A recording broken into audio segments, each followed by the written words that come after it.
stare dritta proprio per consentire alle truppe di avere...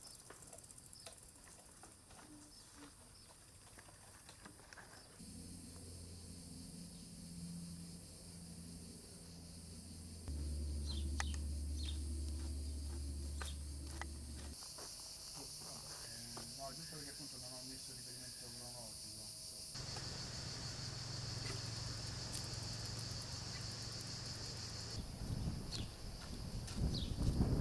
Più artigianale, locale, adesso invece è proprio... Today the ancient Appian Way is not only a big open-air museum started in the 1800s, but it's also an immense green area, a place where Romans come for leisure time, biking, hiking, and visiting monuments, of course. And so it's one of the biggest suburban parks in Europe. So it's both a monument and a big public park.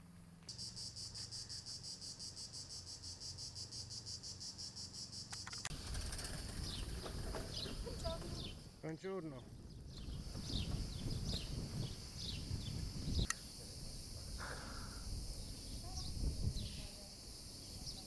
The ancient Appian Way was the queen of a road. It was a big engineering work, so it deserves, I would say, to be in the World Heritage List. It would be the first ancient Roman road to be in the list.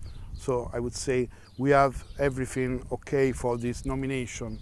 Of course, it's a big challenge. We need to, in some way, demonstrate that we'll be able to protect this and also to enhance this big monument, longer than 500 kilometers from Rome to Brindisi. So it will be also one of the biggest UNESCO sites here in Italy, for sure.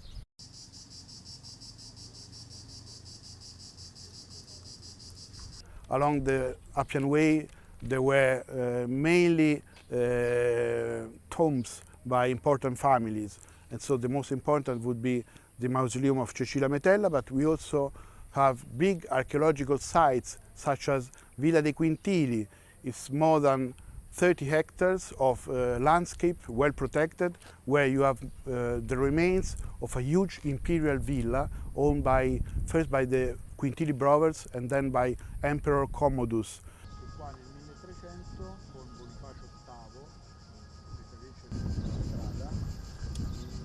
Incorpora il mausoleo con i bastioni del sospetto, poi abbiamo fatto delle analisi comparative con i danni che sono stati.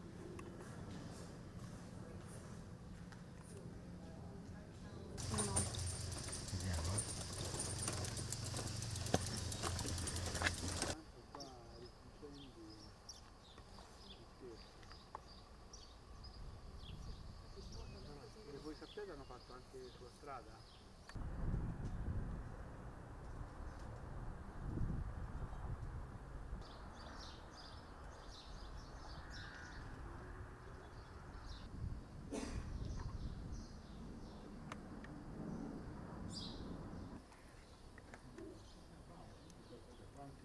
Bottino di guerra. Sì.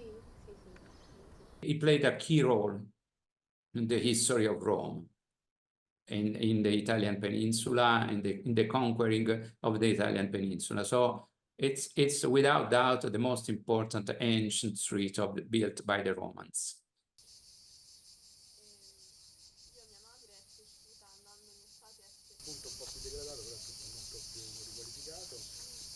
You know that Italy obviously has already a very huge number of sites recognized by the UNESCO, but that would be the first case of a road, of an ancient street recognized as a heritage of the entire world. And that would mean, in some way, to recognize the Italian landscape as heritage of the entire world.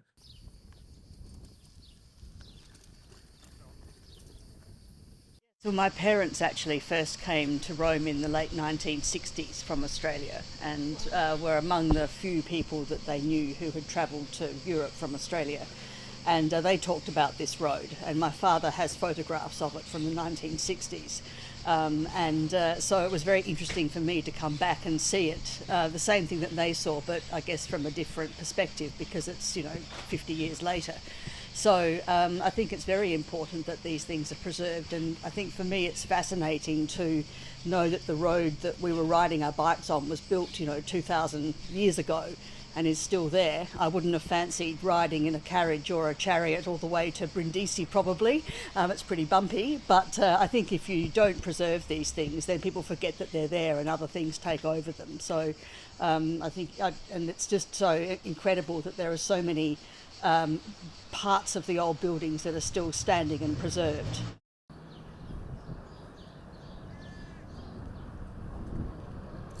I mean, every part of it's interesting. You either see the old stones or you see buildings that have been, or structures that have fallen down and wonder what they were and try and imagine how people used the road in the past. So all of that is very, is fascinating, I think.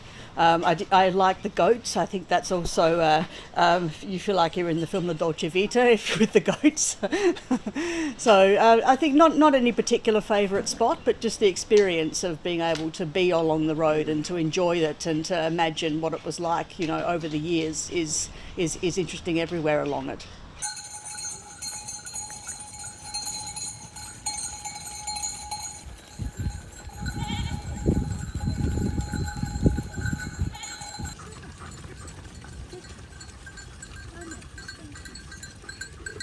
Quite peaceful, and it's interesting.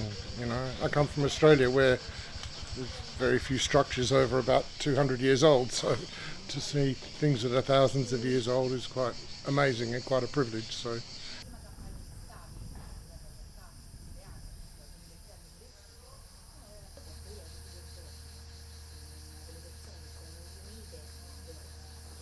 jelajahi cara baru mendapatkan informasi. Download MetroTV Extend sekarang.